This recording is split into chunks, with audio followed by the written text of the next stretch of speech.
A very good evening to all of you.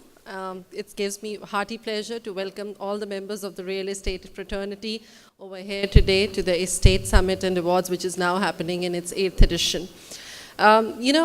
This Franchise India, at Franchise India, we do various forums across industries, empowering industries with new practices, more innovation, greater resource building that they require. So we do it for sectors which are as vast, largely for consumer sectors, but very vast. We grow from education to restaurants to retail to e-commerce to wellness. So we operate in all of them. And this is one of the forum that, and of course for the real estate industry, which is why we are present here today. And of all the sectors that I cover in my forums, this is the only sector which awes me, but at the same time, it really baffles me. Because, from an economic standpoint, I understand that the sector is really huge. I mean, roti kapda makan, if we were to look at it that way. But from a personal standpoint, the workings of this sector is never something as an economist and as an editor I have been able to put forward in a paper. I see great numbers, and they should be, because it is one of the key sectors of the country. But, the working of the sector has never really been so to say, open, which gives me an idea on how the sector will really grow further. For Franchise India forums, we just run these forums, and when they were constructed 6 years back across industries, they were done with 3 simple approaches. What is it that we wanted the industry to achieve?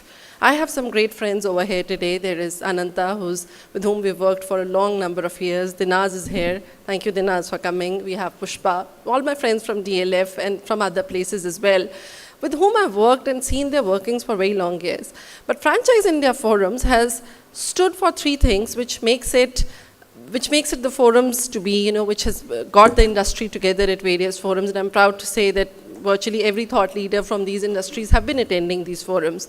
So it's been transparency in our way, our approaches, our business practices. It stands for professionalism, because I feel that, an entrepreneur, no matter how great his idea or how passionate his approach, cannot do everything on his own. He needs great team, a professional team.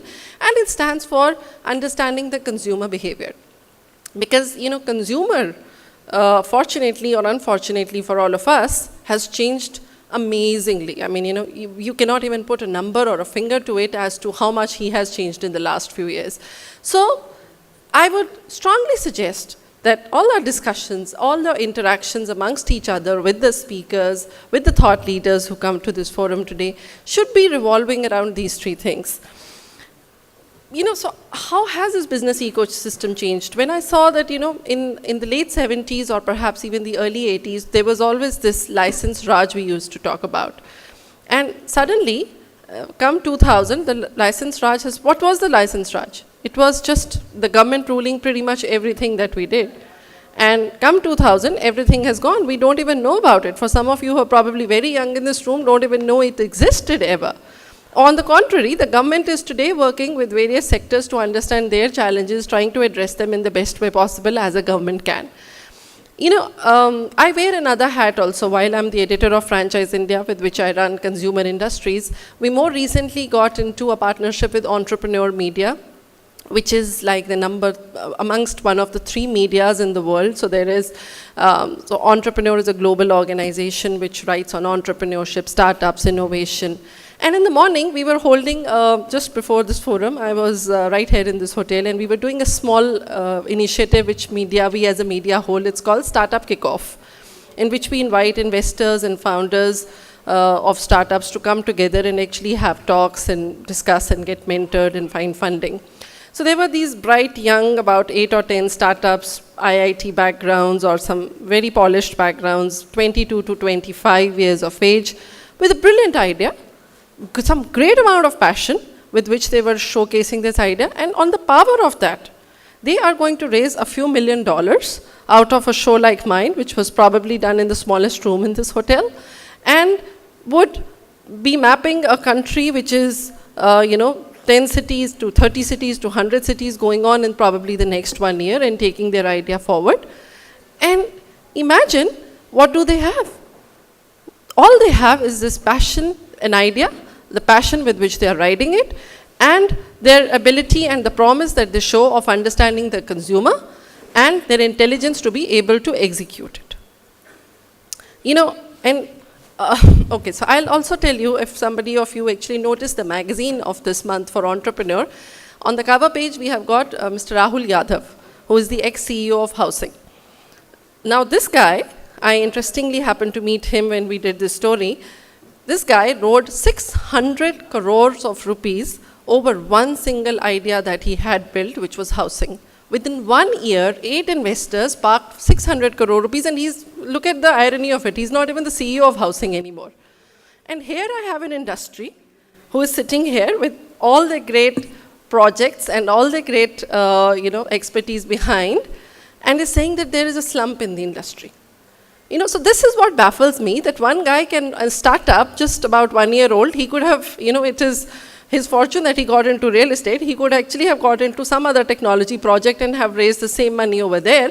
But imagine one single guy who's not even the CEO raised 600 crores, and then this whole industry which says that the industry is going through a bad phase. I mean, excuse me if I don't really believe you completely on this one. Because that's not the fact. It's just about understanding where your consumer is. And interestingly, I asked him, what are you selling, Rahul, which is so different from the rest of the brokers or the entire industry? He says, nothing, it's a young consumer, and all I'm trying to sell is rental housing instead of real housing, because I think there is a young population who will buy it. That, my friends, is what is required for this industry today. Fresh thinking. Fresh thinking is going to get a lot of dollars, a lot of money in this industry, and there is, trust me when I tell you, there is really no cash crunch as we all like to believe. And so what do I see really happening for this industry? I see the young science which are going to come in this industry, whether it is from Supertech, the young sons of Supertech, or probably from Brigade Group. They're all going to change the industry and take it to the next level, because I think they are going to sit on top of the consumer, which probably their fathers or probably their grandfathers, as being a family business, as we understand real estate industry to be, have not been able to see. And given with the great professional strength that they have, they're going to take this business even further. And that is really the change that I'm likely to see in the coming times for this industry to happen. I was very fortunate to share the podium last month with Ms. Pia Singh of DLF. And her humility at the podium really, amazed me. Here was a woman who was probably one of the most dynamic chairman of the vice chairman or the managing director of the largest real estate empire in India.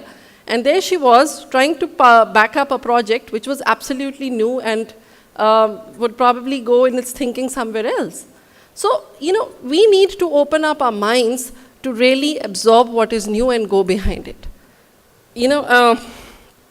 I see that any large corporate or any large industry, as that we would like to see, probably needs a consumer confidence, and building the consumer confidence from the level of the young consumer. Because, our old ways are not going to work, unfortunately. So whatever we try to do, little or more in this industry, has to be done in a novel way by really putting the customer as a nucleus.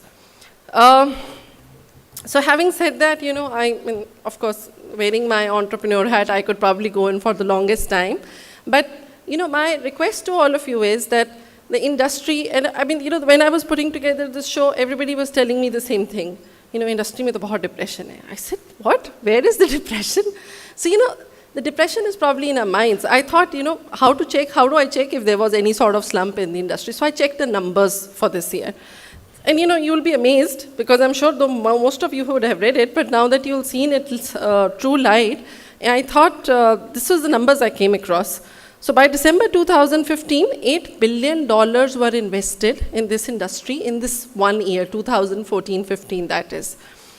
$2.8 billion of private equity investment in the last 1 year went in this industry. In total, it was $8 billion. The total PE funding in this country in 2015 was $8 billion, in which $3 billion was taken up by the real estate industry. The tech got so much, they would probably have been even flying higher. And about $4.5 billion came out of NCDs, whereas the NCDs were probably not used so much earlier. 74% was the tally that went up of the use of NCDs for the real estate industry. So we are not talking less numbers here. From a macro side, if I looked at the industry, I thought we were talking some amazing numbers. So I think let's really, find ourselves and discover ourselves, and what new we can do is really what this industry is going to take. Rest, everything is absolutely in place. But yes, finally, as I go, and I welcome you once again, I would like to just leave you with this one thought. So it's about my own personal example. So I bought a piece of land which is in a Delhi suburb, a place for building up a house. And a friend of mine also bought a piece of land, almost the same size, in the US, 20 minutes away from Washington, DC, a suburb. We pretty much paid the same price for it. She bought it on a golf estate, a large house with a golf membership, a state-of-the-art, everything packed into it. While I did not get all these privileges when I became a member, or when I bought this property. So my point is, why should I be any less privileged as a consumer of real estate? I need more. As a consumer, I demand more. And the point is the real estate industry in India really ready to fulfill what I need? Ladies and gentlemen, welcome.